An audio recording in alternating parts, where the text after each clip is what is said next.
Sickle cell disease was the first molecular disease to be discovered in the United States. It is also the most commonly inherited blood disorder in the US.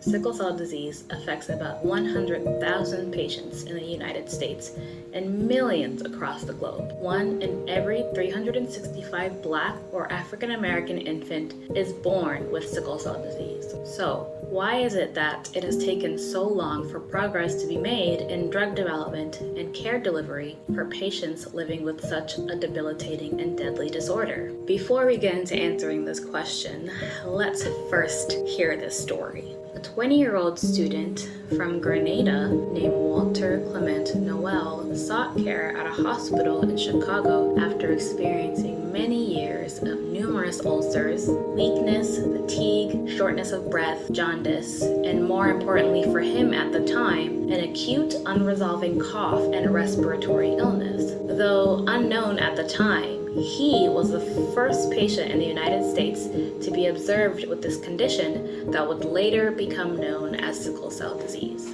His case was first documented and published in 1910. Sickle cell disease was officially termed in 1922. Details of the pathophysiology were discovered by several scientists in the years following, making sickle cell disease the first human disease to be characterized at a molecular level in the United States in the late 1940s. Despite its early discovery, the first disease-modifying therapy was FDA approved for adults with sickle cell disease almost 60 years later in 1998, with subsequent similar therapies not emerging until 2017 and 2019, almost 1 century later. So one might think, Christelle, isn't that a pretty reasonable time frame? I mean, drug development and discovery is a really long and arduous process. Doesn't this make sense? Well, yes, while I agree that is completely true, I also think there's more to the story. Let's briefly take a look at another genetic condition called cystic fibrosis, also known as CF for short.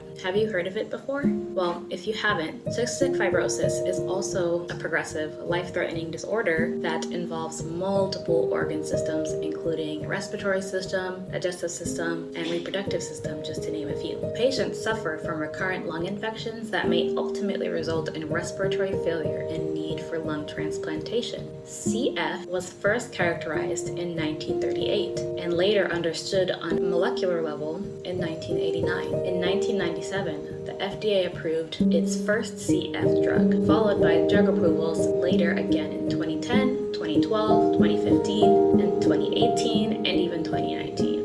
So you might be thinking again, well, Christelle, sickle cell disease is a rare disorder, and sometimes things move really slowly with rare diseases. Well, you'd be surprised. Well, ironically, in the United States, sickle cell disease is 3 times more prevalent than cystic fibrosis, which basically means that sickle cell disease affects 3 times the number of patients in the United States as does cystic fibrosis affecting people in the United States. While cystic fibrosis affects 70,000 to 100,000 people worldwide, sickle cell disease affects millions of people worldwide. So then how is it that the research outcomes between sickle cell disease and cystic fibrosis are so different? Aren't they both progressive and debilitating disorders that can shorten patients' lives without any intervention? Yes, that's exactly right.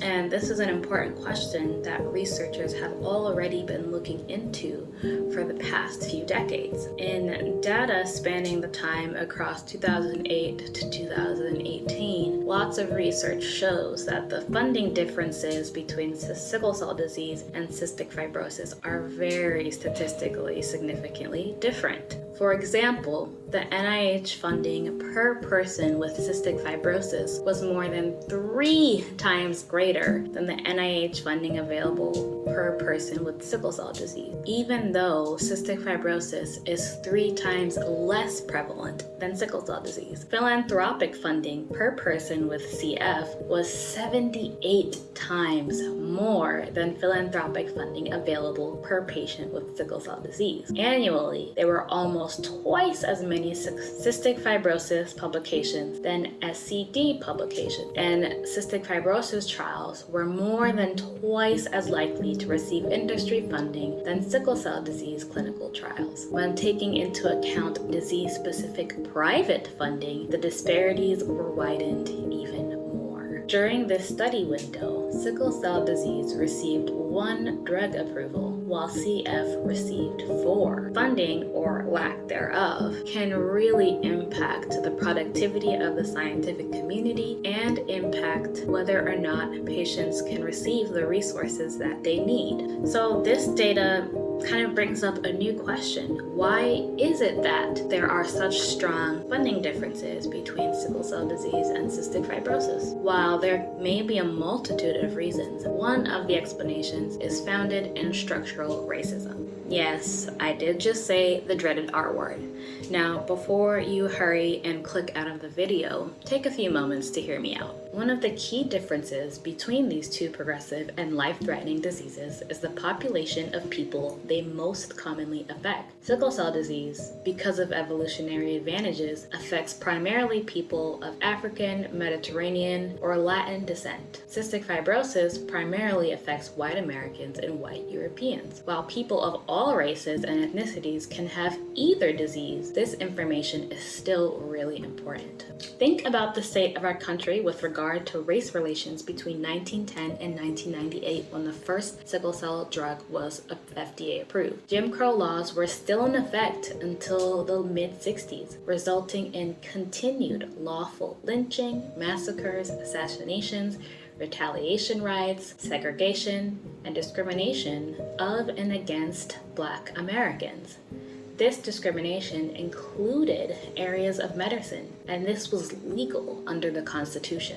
Now, tell me why a government that allows for the flagrant harm and disrespect of Black people would want to invest in the disease that does not affect white people and primarily affects Black people. Why would a government that decided to enslave Africans now all of a sudden decide that they want to care for Black Americans with sickle cell disease? In fact, how would the government even know? If hospitals and medical institutions are segregated, then how or why would white clinicians and white doctors bother to learn about sickle cell disease or even have the resources to learn about sickle cell disease? How would they gain their experience if they deny care to Black patients? If you know anything about U.S. history, you know that the discrimination and harm to Black people did not end at the dissolution of the Jim Crow laws. The past does in fact lay the foundation of the present. We are able to think about